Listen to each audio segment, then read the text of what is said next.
Bonjour peuple de Dieu et bienvenue à cette nouvelle vidéo. Aujourd'hui, par la grâce de Dieu, nous allons continuer ce que nous avons commencé il y a de cela 2 jours pratiquement, oui. Je suis vraiment désolée parce que nous avons partagé un lien. En principe, le live devait fonctionner, mais le live n'a pas fonctionné. Je ne sais pas pourquoi est-ce que ça n'a pas fonctionné. Ce qui fait que j'ai opté pour pour cette autre, pour cet autre moyen, du moins. Donc, vous allez suivre ça en diffusé, ce qui n'est pas aussi mal. C'est juste pour encourager tous ceux-là qui ont jeûné, même ceux qui auront à jeûner peut-être plus tard. Vous savez, hier, par exemple, nous étions au 2e jour et subitement, la vidéo s'est coupée. Donc, aujourd'hui, par la grâce de Dieu, nous allons continuer par cet autre moyen. Et nous rendons gloire à Dieu pour cela parce qu'il a permis que nous puissions quand même partager quelque chose. Oui, je tiens sincèrement à féliciter tous ceux-là qui ont pris part au jeûne.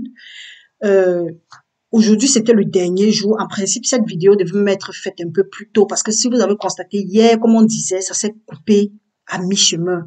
C'est vrai que tous nos efforts ont été infructueux. On a fait ce qu'on pouvait pour pouvoir relancer la vidéo, mais ça n'a pas donné le live, du moins.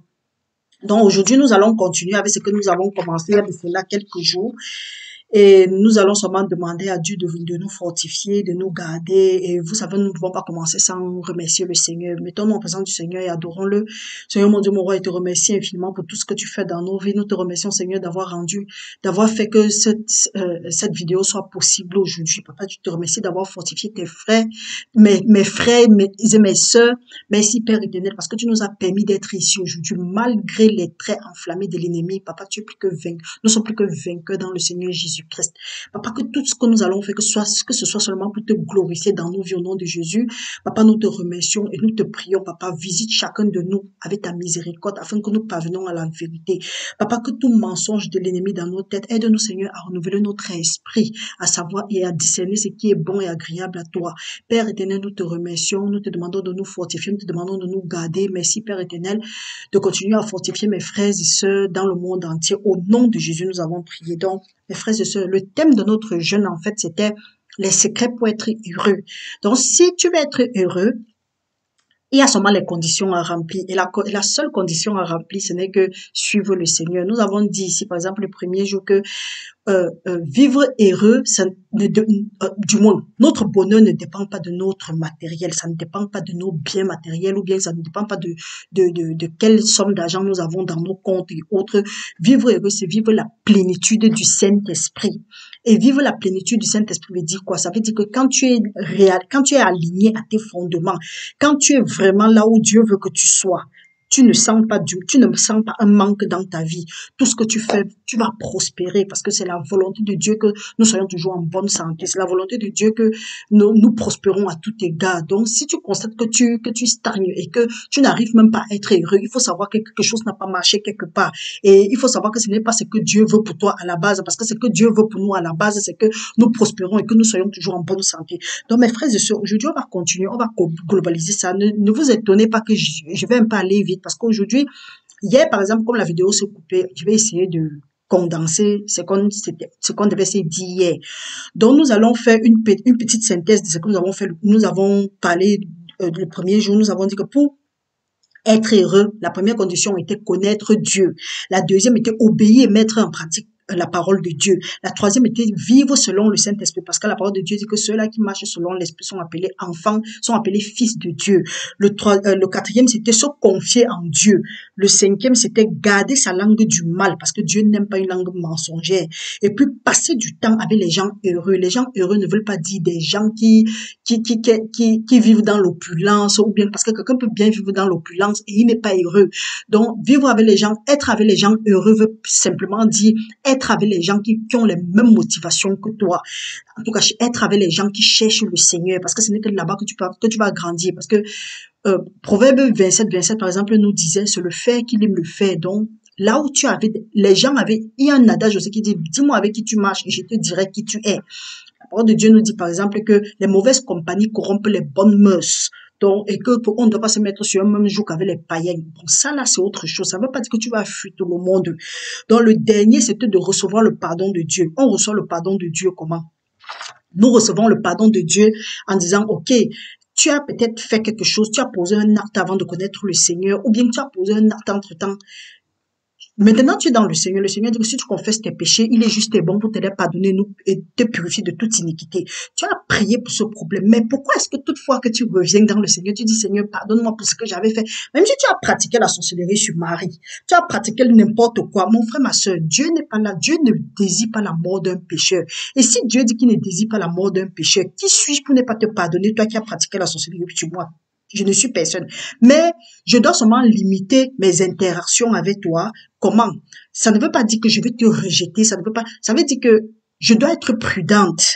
Du moins, nous devons être prudentes à l'avenir. Prudent et prudent. Et la meilleure façon d'être prudent ou prudente, c'est de rester dans le Seigneur. Parce que quand tu n'es pas dans le Seigneur, la parole de Dieu nous dit dans Somme qu'à l'ombre de l'Éternel, je trouve mon refuge. Donc, si tu n'es pas à l'ombre de l'Éternel, on pourra toujours t'attaquer. Donc, recevoir, donc nous disions que on disait recevoir le pardon de Dieu, c'est quoi? C'est que tu as prié, tu as dit Seigneur, oui, j'ai pratiqué la sorcellerie sur tel ou sur tel.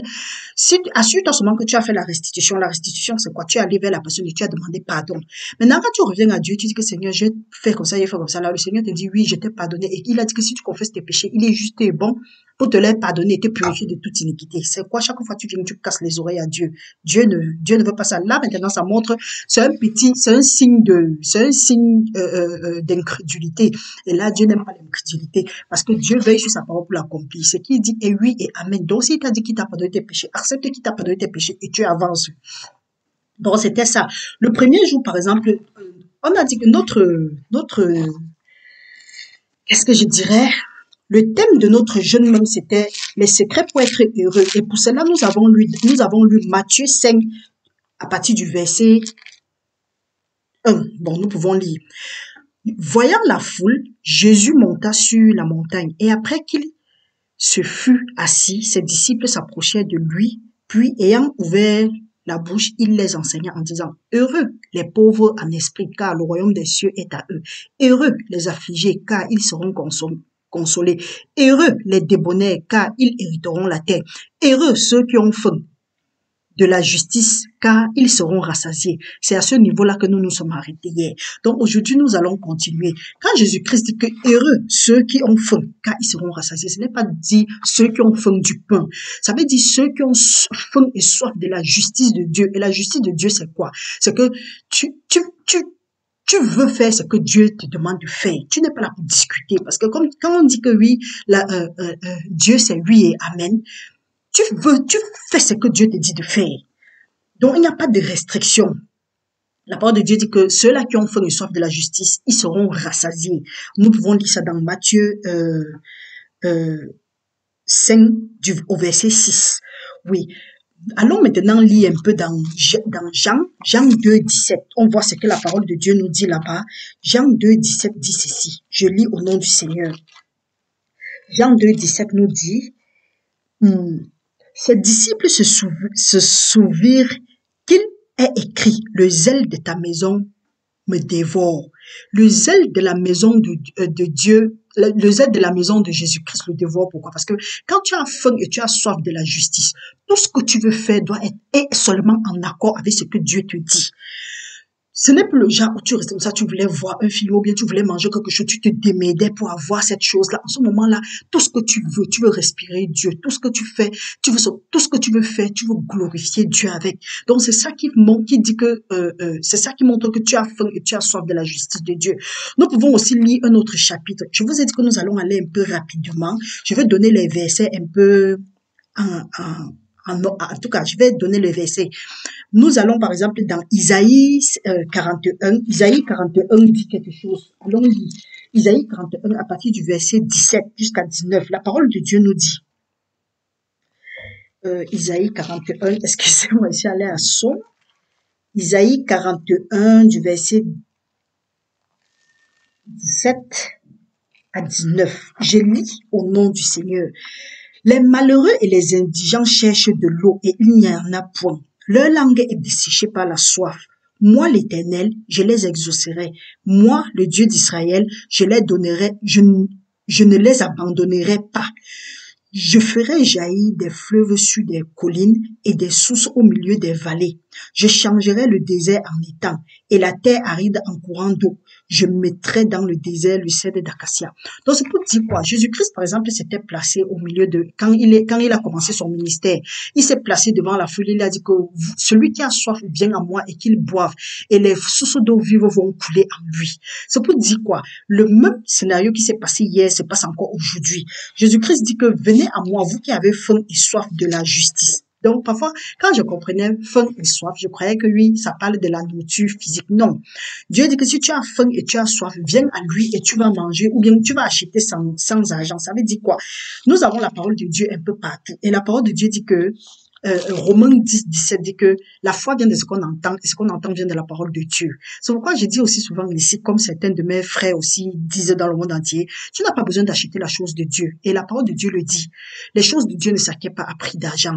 Donc, si tu as l'habitude de dire que oui, tu vas acheter, tu veux donner parce que Dieu a dit que quand tu donnes, tu reçois. Non, Dieu te dit ici. Nous pouvons lire ça dans Isaïe 55, à partir du verset 1 jusqu'à 3. La parole dit, je cite, vous tous qui avez soif, venez aux eaux. Même celui qui n'a pas d'argent, venez acheter et manger. Venez acheter du vin et du lait, sans argent, sans rien payer. Pourquoi pesez-vous de l'argent pour ce qui ne nourrit pas? Pourquoi travaillez-vous pour ce qui ne rassasie pas? Écoutez-moi et vous mangerez ce qui est bon et votre âme se délectera de mets succulents. Prêtez l'oreille et venez à moi. Écoutez et votre âme vivra. Je traiterai avec vous une alliance éternelle pour rendre durable mes faveurs envers David. Nous lisons par exemple dans Matthieu 4.4 que l'homme ne vivra pas de pain seulement, mais de toute parole qui vient de la bouche de l'Éternel. C'est pour dire quoi? Quand notre corps physique a besoin de la nourriture physique pour manger, notre âme a besoin plutôt de la parole de Dieu. C'est de ce pain-là que la parole de Dieu nous parle ici, que venez à moi, vous tous qui avez soif et faim, venez acheter sans argent. Donc, si tu manges la nourriture physique, par exemple, si tu as soif et que si tu as faim et tu as soif, tu manges la nourriture physique. C'est ça, c'est là où la parole de Dieu dit que ceux qui ont faim et qui ont soif de la justice vont hériter le royaume de Dieu. Donc, mes frères, mes sœurs, aujourd'hui, c'est pour dire que nous devons comprendre que avoir soif et faim de Dieu, ce n'est pas comme si nous avons soif et nous avons faim physiquement. C'est que tu désires les choses de Dieu. Par exemple, avant, tu n'avais pas ce dévouement pour la fête de Dieu, ou bien tu n'aimais même pas lire, mais subitement tu développes une certaine sensation, tu veux lire, tu veux être avec des gens qui parlent de Dieu, tu veux être là où on partage la parole. Là, c'est le Saint-Esprit qui est en train de travailler en toi. Là, maintenant, tu as faim et tu as soif.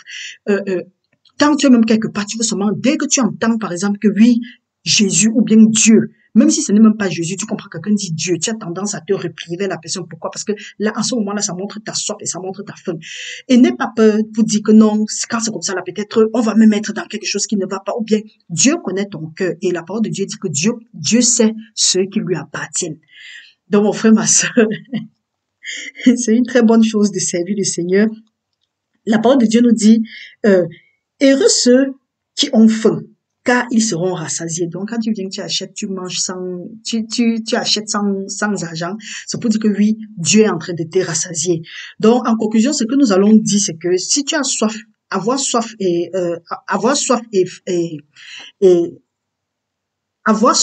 faim de Dieu, c'est juste que de la justice. La justice, c'est quoi? C'est tout ce qui est juste. Donc, tu dois juste t'aligner à ce que Dieu dit. Donc, en fait, la famine et la soif de la justice, c'est juste vouloir les choses de Dieu. Bien, nous allons aller au prochain. La parole de Dieu nous dit, heureux les miséricordieux, car ils obtiendront miséricorde. Nous pouvons lire ça dans Matthieu 5, 7. La parole de Dieu nous dit, par exemple, dans Matthieu 6, 12, que pardonne-nous nos offenses comme nous pardonnons aussi à ceux qui nous ont offensés. Mon frère, ma soeur, je vais te dire quelque chose. Nous allons partager quelque chose ici. Je ne vais pas te dire parce que ça s'adresse aussi à moi. Généralement, quand nous avons des problèmes ou bien nous rencontrons les difficultés, on veut être heureux. Mais tant que tu n'as pas tu n'as pas banni l'amertume là qui est en toi, tu ne pourras jamais être heureux. Ce serait difficile pour toi d'être heureux parce que quand tu vas commencer à manifester une certaine joie, l'ennemi va toujours mettre le doigt sur telle chose que, regarde, tu es même ici, tu stagnes comme ça, ou bien regarde, tu es même ici comme ça là, regarde celle-là, ou bien regarde celui-là. Ce sont eux qui sont à l'origine de ton retard. Pourquoi tu ne dois pas faire ami avec, c'est ton ennemi à vie. Parce que la rancune, c'est quelque chose que l'ennemi aime bien utiliser ça pour jouer dans nos esprits. Et tout se passe dans la tête. C'est pour ça que on dit que quand on dit combat spirituel, j'ai commencé à sentir ma délivrance quand je commençais à combattre avec moi-même. Pourquoi? Dès que les pensées négatives venaient, j'ai dit, ça là, je refuse de concevoir cette pensée-ci. Je refuse d'entretenir cette pensée. Et je fais quoi? Je prends seulement mon bouclier de la foi et mon casque du salut qui est la parole de Dieu. Je dis que Dieu me dit de garder mon cœur pur, plus que toute autre chose, parce que c'est d'elle que viennent les sources de vie. Hey. Donc, parce que c'est quand le cœur prend déjà, la tête aussi, ça commence à réfléchir. Et là, ça te crée l'amertume. Quand tu refuses de pardonner à quelqu'un, tu refuses d'être miséricordieux à quelqu'un. Dieu dit que si tu il dit quelque part, ok, si tu ne pardonnes pas à ton frère, Dieu ne va pas savoir comment est-ce qu'il va te pardonner. Dieu dit que ce qu'on sème, on récolte. On ne se moque pas de Dieu. Tu sèmes la miséricorde, tu vas récolter la miséricorde. Tu sèmes la rancune, tu vas récolter la rancune. Tu sèmes le retard, tu vas récolter le retard. C'est pour ça que parfois certaines choses arrivent aux gens. On dit que ouais, pourtant la personne là c'est une bonne personne. Ouais, qu'est-ce qui pouvait l'arriver? Est-ce que tu connais ce qui est dans le cœur de cette personne là? C'est pourquoi la parole de Dieu dit que l'homme regarde à l'apparence, mais Dieu regarde dans les cœurs.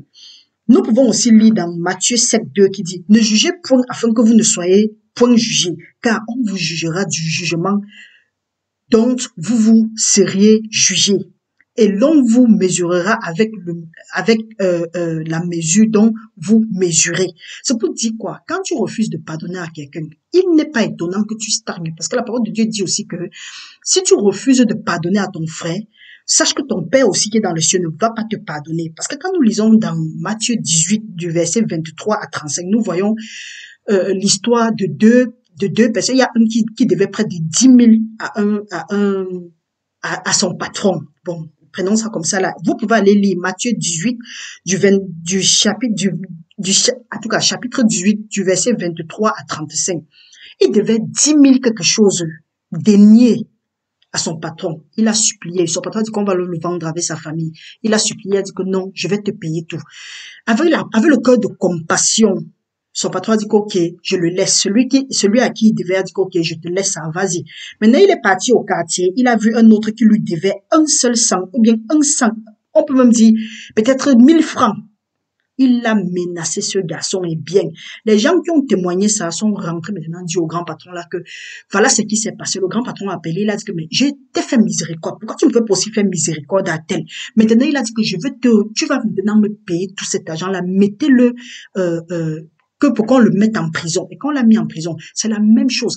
Quand Dieu nous a pardonné nos péchés, quand maintenant il dit que pratiquer la miséricorde, tu refuses de pardonner la miséricorde, il va te livrer au bourreau, ou bien au tourmentateur. Il va te livrer. Donc, cet esprit de ressentiment, cet esprit de vengeance, cet esprit d'énervement, ça fait que c'est celui-là qu'on appelle le bourreau. Il te tourmente au marché. Mon frère, ma soeur, apprends à pratiquer la miséricorde. Regardons, il est très important. Nous pouvons aussi lire comment est-ce que nous pouvons pratiquer la miséricorde. Vous pensez que Joseph qui avait été vendu par ses frères là, s'il avait gardé ça en lui, il ne devait pas être là où il a été. Parce que la parole de Dieu dit que ils vont obtenir miséricorde. Tu vois, nous voyons que même étant en prison, il a passé le temps à pardonner ça. Il avait même oublié ce que ses frères avaient fait. Il dit que vous avez pensé de mal à moi, mais Dieu l'a tourné en bien. Tu vois, là, il a pratiqué la miséricorde et ça lui ouvre les portes. Là, nous comprenons que Joseph, malgré tout, a compris le principe qui dit que toute chose concourt au bien de ceux qui aiment Dieu et qui sont appelés selon son dessein. Donc, mon frère, ma soeur, je t'exhorte aujourd'hui à pratiquer beaucoup de miséricorde, donc à pratiquer la miséricorde, même si c'est comment, même si tu vois que, et tu connais celui qui a pratiqué la sorcellerie sur toi. Je le dis parce que je sais qu'on a trop pratiqué sur moi. Et je suis ici, c'est seulement la grâce de Dieu. Donc, mes frères et sœurs, continuons. La parole de Dieu nous dit dans Matthieu 5:8, heureux ceux qui ont le cœur pur, car ils verront Dieu. Avoir un cœur pur selon Dieu, c'est que tu aspires à tout ce qui fait gloire à Dieu, tout ce qui donne la gloire à Dieu. Un cœur pur, un cœur pur, ce n'est pas forcément quelqu'un qui, je ne sais pas ce que je vais dire, mais je sais qu'un cœur pur, c'est celui qui aspire aux choses de Dieu. Aspire aux choses de Dieu, c'est quoi? Quel que soit ce que tu veux faire, que ce soit pour glorifier Dieu. Ce n'est pas forcément, voilà, je le dis maintenant. Ce n'est pas forcément parce que tu tiens la Bible ou bien tu lis à longueur de journée que ça avoir un cœur pur. Un cœur pur, c'est Dieu qui regarde les cœurs des gens. Et puis, comment on dit que l'homme là a eu compassion de celui qui le devait. Là, on ne peut pas dire qu'il a un cœur pur, mais je peux prendre le risque de dire qu'il avait un cœur pur parce qu'il a eu compassion. Et notre Dieu, c'est un Dieu de compassion. Dieu pratique trop la miséricorde. Donc, vous voyez que un cœur pur, c'est un cœur qui compatit. Parce que Dieu, toutefois qu'il nous regarde, nous vivons dans un monde que si ce n'est pas seulement la grâce de Dieu, c'est que nous sommes perdus. Mais Dieu nous exhorte à avoir le cœur pur, parce que quand tu as le cœur pur, tout ce que tu veux faire, c'est pour la gloire de Dieu. Par exemple, Dieu dit que aime ton frère comme toi-même, aime ton prochain comme toi-même. Parce que tu as le cœur pur, voilà. Le cœur pur, c'est aligner ton cœur par rapport à ce que Dieu veut, par rapport à la justice de Dieu. Plus que ça, il n'en a pas. Donc, nous pouvons lire ça dans 1 Corinthiens 10, 31, qui dit ceci, je vais lire. 1 Corinthiens 10, 31 nous dit: soit donc que vous mangez, soit donc que vous buvez, soit que vous fassiez quelque autre chose, faites tout pour la gloire de Dieu. Ne soyez en scandale ni aux Grecs, ni aux Juifs, ni à l'Église de Dieu. De la même manière que moi aussi, je me force en toutes choses de complaire à tous, cherchant non mon avantage, mais celui du plus grand nombre, afin qu'ils soient sauvés. Donc, que ce soit que tu sois seulement en train de manger, que tu sois en train de boire, que tu sois en train de faire n'importe quoi, il faut faire ça pour la gloire de Dieu. Dieu dit ne fais pas ça, ne fais pas. Parce qu'il y a certains gens qui disent que non, je fais ça pour moi, je fais ça pour me faire plaisir, je fais ça. On ne refuse pas de te faire plaisir. Mais tu ne dois pas te faire plaisir au détriment des autres. Tu vois, non. Parfois, on a l'habitude, il y a beaucoup de choses que nous pouvons rencontrer ici dehors. Avoir le cœur pur, c'est que tu ne mélanges pas ce que Dieu dit. Allons lire aussi un autre passage. Allons dans Timothée 3. 1 Timothée 3, nous allons lire de 3 jusqu'à 5. 1 Timothée 3, verset 5. Oui, 1 Timothée 3, verset 5. Ça dit, je lis. Car si quelqu'un ne sait pas diriger sa propre maison,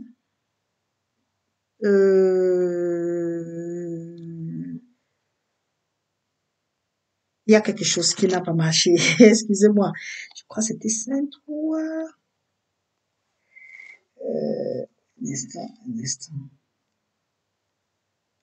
Oui, Paul parlait à son fils Timothée. Ah ouais, maintenant je l'ai. Oui. Allons plutôt lire dans Psaume 51, 12. Psaume 51, 12, par exemple, nous allons laisser ça, je vais chercher. Psaume 51, 12 nous dit, par exemple, c'est David qui priait, il disait que Seigneur, donne-moi un cœur nouveau, donne-moi un cœur qui va te plaire. Donc, mes frères, mes sœurs, nous savons que si nous voulons avoir les cœurs purs, nous devons seulement nous aligner à ce que Dieu veut pour nous. Nous ne devons pas faire les choses comme si ce n'était pas pour nous. Donc, en conclusion, nous savons que, et la parole aussi de Dieu nous dit dans Philippiens 2, 13 que, car c'est Dieu qui produit en nous le vouloir et le faire selon son bon plaisir. Quand nous lisons aussi dans Proverbes 6, 18, Proverbe 6, 18.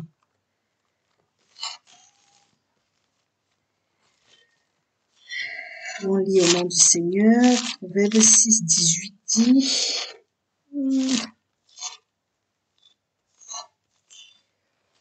Avoir le cœur pur. Dieu n'aime pas celui qui n'a pas le cœur pur. 6, 18 nous dit. Le cœur qui médite les projets iniques. Les pieds qui se hâtent à courir au mal. Dieu n'aime pas ça. Donc, quand ton cœur pense aux choses qui ne sont pas de Dieu, donc ça, ce sont des choses iniques. Et généralement, il y a des gens qui sont ingénieux au mal. Donc, ils savent mijoter le mal dans leur cœur. Dieu dit que non, celui-là, il nous dit d'avoir un cœur pur. Et il a insisté. C'est pourquoi David disait que Seigneur, donne-moi un cœur nouveau. Donc, nous devons apprendre aussi à prier en disant, Seigneur, donne-nous un cœur nouveau. Maintenant, nous allons aller à Matthieu 5, 9 qui dit, heureux ceux qui procurent la paix, car ils seront appelés fils de Dieu. Nous pouvons lire dans Proverbe 6, 19 qui dit, le faux témoin qui dit les mensonges est celui qui excite des colères entre les frères. Ça, ce sont des gens, ce sont pas les gens qui procurent la paix, ce sont les gens qui procurent plutôt la zizanie. Or, quand tu procures la zizanie, Dieu n'est pas content avec toi. Donc voilà quelque chose qui fait que parfois on n'est pas souvent heureux. La parole de Dieu nous dit aussi dans Éphésiens 4, 26 que si tu te mets en colère, que le soleil ne se couche pas sur ta colère et ne donnez pas accès, afin de ne pas donner accès au diable. Il y a des gens parmi nous là, que quand on est fâché, on peut se fâcher, on commence à se fâcher, on s'est fâché, il y a de cela, dans les années 1800.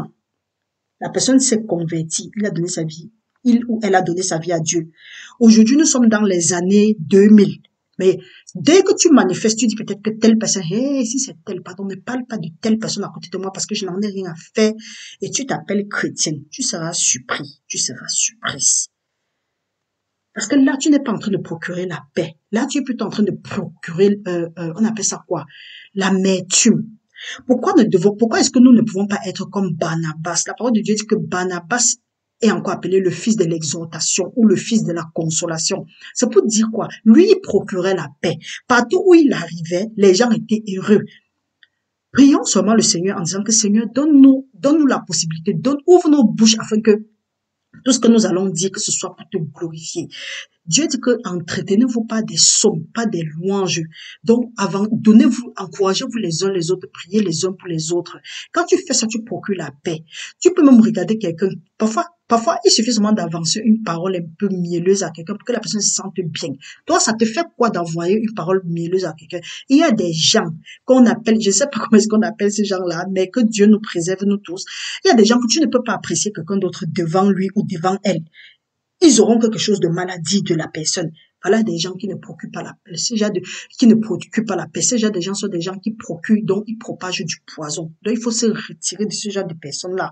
Parce que la parole de Dieu dit que les mauvaises compagnies corrompent les bonnes mœurs. Même si tu ne fais pas partie de ces gens-là, même si tu n'as rien à faire avec eux et que tu continues à te mêler à eux, un jour, tu vas te retrouver en train de faire exactement ce qu'ils sont en train de faire. Et ça, là, Dieu ne prend pas plaisir à cela. C'est pourquoi la parole de Dieu dit que les mauvaises compagnies corrompent les bonnes mœurs. Donc, il faut, pour connaître quelle compagnie est-ce que tu vas prendre, il faut mettre ça dans les mains du Seigneur et demander que Seigneur, est-ce que tu aimerais que je sois avec tel? Si Dieu ne veut pas, il va me retirer de ce cercle. Parce que Dieu dit il y a un passage qui dit que mieux vaut être seul que d'être mal accompagné. Donc, mes frères et sœurs, comprenons ça comme ça là. Alors maintenant, nous pouvons aussi lire dans Jacques 3, de 13 à 17, nous allons lire quelque chose de très, très précieux là-bas. La parole de Dieu dit, en principe, nous voulons le 17, mais nous allons commencer à 13. La parole de Dieu dit, lesquels d'entre vous est sage et intelligent, qu'il montre ses œuvres par une bonne conduite, avec la douceur de la sagesse. Mais si vous avez dans votre cœur un zèle amer et un esprit de dispute, ne vous glorifiez pas et ne mentez pas contre la vérité. Cette sagesse n'est point celle qui vient d'en haut, mais elle est terrestre, charnelle, diabolique, car là où il y a un zèle amer et un esprit de dispute, il y a du désordre et toutes sortes de mauvaises actions. La sagesse d'en haut est premièrement pure, ensuite pacifique, modérée, conciliante, pleine de miséricorde et de bons fruits, exempte de duplicité, d'hypocrisie. Donc, mes frères, mes sœurs, nous comprenons que si nous voulons propager la paix, nous devons éliminer ce genre de choses dans nos vies. Maintenant, la parole de Dieu dit, le fruit de la justice est semé dans la paix par ceux qui recherchent la paix. Soit un Barnabas, soit celui-là qui recherche la paix, soit celui-là qui sème la paix. Donc, mon frère, ma sœur, à partir d'aujourd'hui, décide de chercher la paix, de s'aimer la paix, au nom puissant de Jésus-Christ. Nous avons parlé de Joseph tout à l'heure.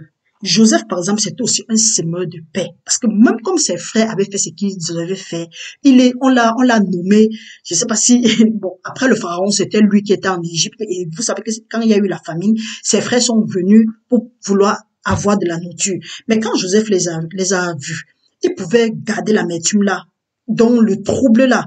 Il pouvait avoir le contraire de la paix.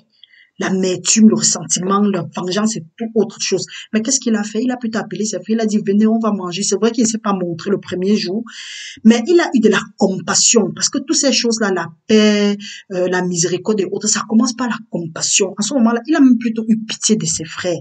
Donc, mes frères, mes sœurs, soyons ceux-là qui propageons en tout cas, nous devons propager la paix à partir de maintenant au nom de Jésus-Christ. Nous allons aller au prochain.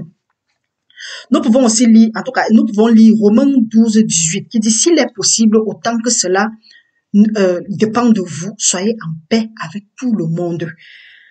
Oui. Donc, nous pouvons lire aussi, là où on a parlé de Barnabas, c'est dans Acte 4, 36. Allons maintenant un peu plus loin. La parole de Dieu dit que heureux ceux qui sont persécutés pour la justice, car le royaume des cieux est à eux. Persécutés, Matthieu 5, 10. Persécuté pour la justice, c'est quoi? Parce que tu as accepté le Seigneur Jésus-Christ, tes amis d'avant, tu ne fais plus, en tout cas, tu ne fais plus ce qu'ils font, tu ne fais plus ce que tu faisais avec eux à l'époque, ce qui fait que maintenant, ils ont tendance à vouloir te mettre de côté, te persécuter et autres. La parole de Dieu nous dit dans Jean 7, 17, dans Jean 17, 16, autant pour moi, que nous ne devons pas être plus grands que notre maître. Il a d'abord dit que Jésus-Christ a dit que je ne suis pas de ce monde. C'est pourquoi il me persécute. C'est la même chose comme quand nous-mêmes nous sortons du monde ou bien quand nous commençons à poursuivre Jésus-Christ. Nous sommes maintenant les chrétiens, pas les crétins, comme dit souvent une de nos mamans. Quand nous sommes maintenant des chrétiens, les gens avec qui on faisait des conneries dans le temps ont tendance à nous persécuter. Mais c'est quoi? Tu es devenu quoi? Tu es malade, tu es fou, tu es folle. Toi qui avais de l'avenir, qu'est-ce que tu as fait? Et tu manques, qu'est-ce que tu as fait? Tu as raté ta vie. Ça là, tu n'as pas besoin. Qui te persécute? Ce n'est pas ton problème.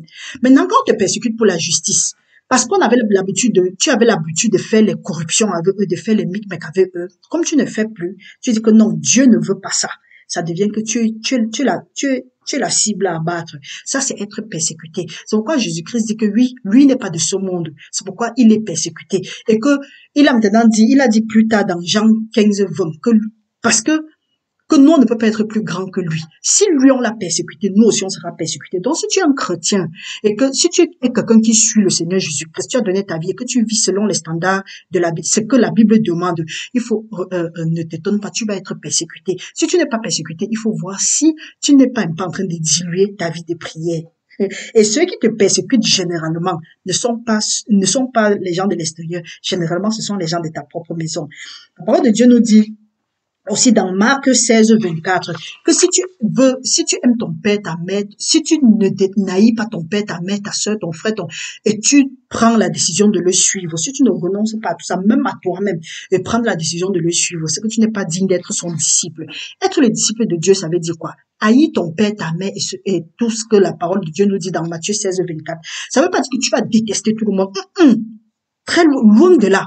La parole de Dieu veut plutôt te dire que ce que tu venais en accord avec eux à l'époque, aujourd'hui, maintenant que tu sais, tu as la vérité, tu connais la vérité, tu dois te retirer de ces choses-là. Parce que si tu ne te retires pas, ça veut dire que tu essayes encore de trouver les compromis. Oh, la parole de Dieu, quand tu es en train de faire la chose de Dieu, tu dois être radical. Et c'est ça que la parole de Dieu dit que si vous n'avez pas les cœurs purs, donc, je ne sais pas si nous nous comprenons. Ça ne veut pas dire que non, tu détestes ton père, tu l'abandonnes. Non, la parole de Dieu, c'est encore Dieu qui dit que tu dois respecter ton père et ta mère.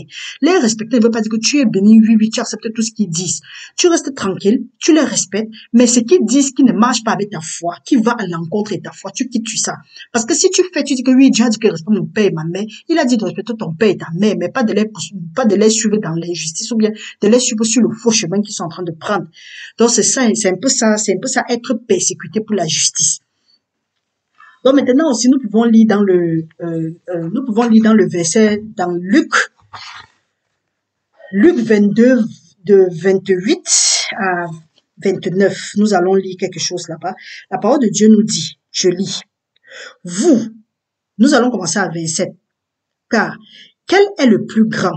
Celui qui est à table ou celui qui sert? N'est-ce pas celui qui sert, qui est à table? N'est-ce pas celui qui est à table? Et moi, cependant, je suis au milieu de vous, comme celui qui sert. Vous êtes ceux qui ont persévéré avec moi dans mes épreuves. C'est pourquoi je dispose du royaume en votre faveur. C'est pourquoi la parole de Dieu dit que heureux seriez-vous quand vous seriez persécutés, parce que le royaume de Dieu vous appartient. C'est pour dire quoi? Maintenant que Jésus-Christ, nous avons été persécutés comme Jésus-Christ a été persécuté. Aujourd'hui que nous sommes ses disciples, nous sommes aussi persécutés. Maintenant, Jésus-Christ dit que quoi? Que parce que nous avons persévéré dans les épreuves avec lui, nous allons recevoir le royaume des cieux. Donc, mon frère, c'est une bonne chose si tu es en train de persévérer dans l'affaire de Dieu. Donc, en fait, même, Quand nous regardons comment est-ce que Jésus-Christ a été persécuté, quand nous regardons dans Matthieu 10, 36, la parole de Dieu dit que l'homme a pour ennemi les gens de sa propre maison. Quand nous lisons aussi dans Michée 3, 25 ou bien 5, 25, quelque chose comme ça, là, on dit que l'homme a pour ennemi les gens de sa propre maison. Nous pouvons voir le cas de Jésus-Christ qui a été persécuté par ses propres frères, par sa propre famille, jusqu'à ce que ses parents même viennent dire que pour qu'il rentre à la maison, on pensait qu'il jette l'air. C'est là où il a répondu à celui qui a dit que oui, tes parents sont dehors, ils te cherchent. Et puis il a dit que mes frères, mes sœurs, ma mère sont ceux-là qui font la volonté de mon Père qui est dans les cieux. Donc mon frère, ma sœur, et il y a aussi quelque chose, tu es persécuté, c'est parce que eux, ils ne connaissent pas c'est que Dieu a déposé en toi. Ou bien l'ennemi utilise encore le fait que eux, ils sont ignorants, que le voile là les empêche de voir briller la splendeur de l'évangile de Dieu, pour les utiliser contre toi. Tu n'as pas, c'est que je dis toujours, tu n'as pas à lutter contre la chair et le sang, selon ce que Éphésiens 6 nous dit. Éphésiens dit que nous n'avons pas lutté contre la chair et le sang, donc tu pardonnes à la personne et tu ne manifestes pas une certaine haine, parce que je vais vous donner aussi un petit secret. Quand on dit pardonner, pardonne et tu ne veux pas pardonner là, pendant que la haine sponsorise le royaume du Satan, l'amour sponsorise le royaume de Dieu. Donc quand Dieu dit que aime, faut aimer, force-toi à aimer. Et même si tu ne peux pas dire que Seigneur, tu vas dire que si elle te demande, tu vas me donner. Père, je n'arrive pas à aimer comme toi tu veux que j'aime. Je vais aimer, mais ça m'énerve. C'est que tel ou tel m'a fait, ça m'énerve. Fais ça, mon frère, je ne te mens pas.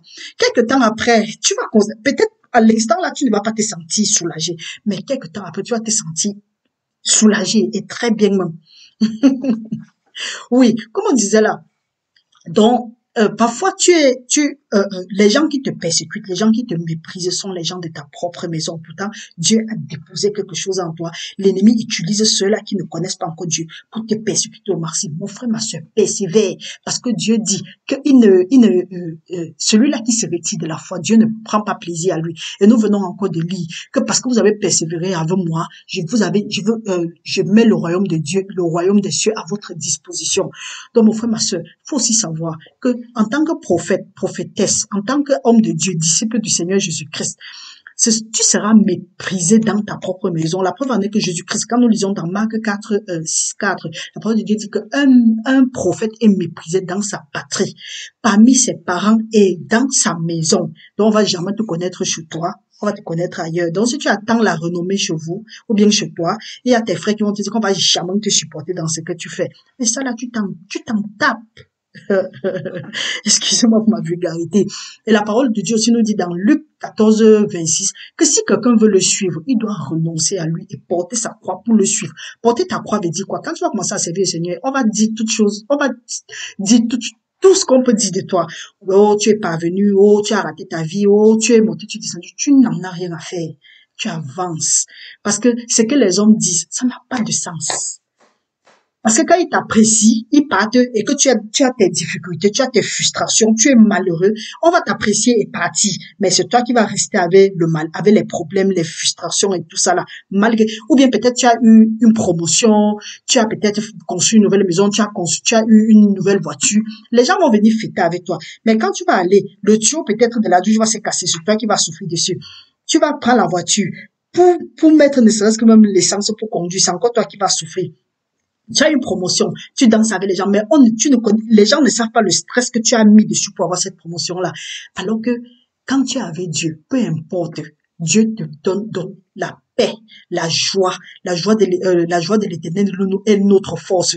On n'a pas dit la joie de quelqu'un d'autre. Donc mon frère, ma soeur, je t'exhorte, je t'invite à te concentrer sur Dieu, à te demander, Seigneur, quelle est ma mission sur la terre? Tu n'es pas sur la terre pour te promener, te marier, avoir les enfants, travailler, et après si tu es venu sur la terre, ton but ultime, c'est d'abord de venir et glorifier Dieu. Et glorifier Dieu comment Jésus, parce qu'il est revenu, il nous a rappelé.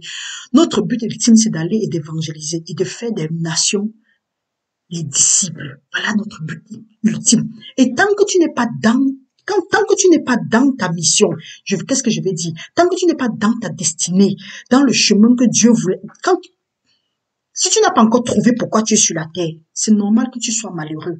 Donc, je suis déjà dans la conclusion comme ça là pour dire que, mon frère, ma soeur, si tu sens que tu as tout ce que quelqu'un désire pour être heureux et que tu constates que tu n'es toujours pas heureux, il est temps de commencer à demander, Seigneur, quelle est ma mission sur cette terre? Et là, si tu as ta mission sur cette terre, peu importe, même si tu vis dans la boue, tu vis dans l'eau, tu vis n'importe où, tu seras toujours heureux, heureuse. Je vous dis. Parce que Dieu dit dans Jérémie 29, 11, qui était notre verset phare, les projets que j'ai pour toi sont les projets de paix et de bonheur et non de malheur pour t'assurer un avenir plein d'espérance. Il nous dit dans 3 Jean 1, 2 que bien aimé, je souhaite que tu prospères à tout égard comme prospère l'état de ton âme. Maintenant, il nous dit aussi dans Job 22, 21, il dit que allons lire très, je ne vais pas dire ça autrement, parce que Dieu est très, il dit dans Job 22, chapitre 22, il dit, attache-toi donc à Dieu et tu auras la paix. Tu jouiras ainsi du bonheur. Nous pouvons encore lire quelque part dans Job 11, de 13 à 14. Il dit, pour toi, dirige ton cœur vers Dieu et tends tes mains vers lui. Éloigne de toi l'iniquité et ne laisse pas habiter l'injustice sous ta tente.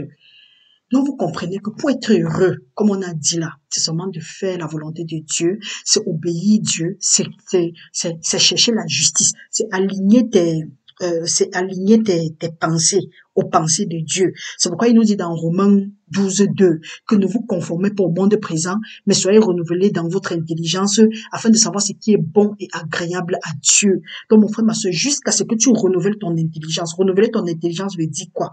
Penser comme Dieu pense. Faire ce que Dieu veut que tu fasses. Tant que tu n'as pas fait ça, ce serait difficile d'avoir le bonheur. Ce que tu crois que c'est le bonheur, là, ce serait seulement temporaire. Donc, mes frères, mes sœurs, je sais que j'ai été très rapide, mais gloire à Dieu, il a rendu ceci possible.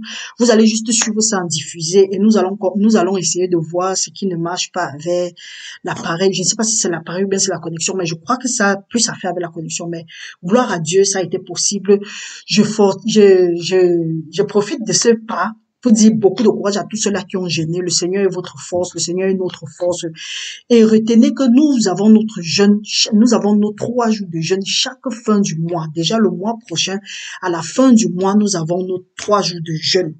Donc, mes frères et sœurs, préparez-vous et bientôt bientôt le thème va sortir parce que le thème, nous devons aussi prier pour que Dieu nous guide. Nous ne devons pas nous lever, prendre un thème comme ça. Donc, mes frères, mes sœurs, j'espère que nous avons compris quelque chose en ce qui concerne les secrets pour être heureux. Je rends gloire à Dieu pour ça. Toi qui as pris part au jeûne, toi qui n'as pas pris part au jeûne, bien toi qui vas prendre part au jeûne plus tard, reste béni dans le nom du Seigneur. Remercions Dieu et que la gloire lui revienne. Seigneur, mon Dieu, mon roi, je te remercie pour ce moment-ci. Père, nous te remercions parce que quel que soit ce que l'ennemi a plané, il a échoué. Nous te remercions, ô Père éternel, parce que tu nous as gardés pendant ces 3 jours de jeûne. Seigneur, mon Dieu, mon roi, je te remercie pour ta gloire, je te remercie pour ta protection en ce moment-ci. Père, que ce jeûne que nous avons, que nous venons que nous venons d'observer, que ce soit pour te glorifier. Papa, aide-nous à produire les fruits, aide-nous à avoir un cœur pur, aide-nous à propager la paix, aide-nous, Seigneur, que quelles que soient les persécutions, quel que soit le mépris, que nous soyons toujours à la hauteur, garde-nous, Seigneur, et que tout ressentiment dans nos vies soit détruit, toute racine de ressentiment, que toute racine de peur, parce que tu as dit dans ton parole, c'est pas un esprit de peur que tu nous as donné, mais un esprit d'amour, de force et de sagesse. Que tout esprit de peur dans nos vies soit détruit à partir de maintenant au nom puissant de Jésus-Christ. Et qu'à la fin, Père, que la gloire te revienne. Je te remercie pour la vie de mon frère, de ma sœur et de tous les membres de la famille céleste. Seigneur, et que à la fin, que la gloire te revienne pour des siècles et des siècles. Amen. Merci, Père éternel, pour tous tes bienfaits. Je te prie de rester béni, mon frère, ma sœur, que le sang de Jésus-Christ te couvre, que le Seigneur soit une muraille de feu autour de ta maison et que le Seigneur continue à te guider pour des siècles et des siècles. Amen.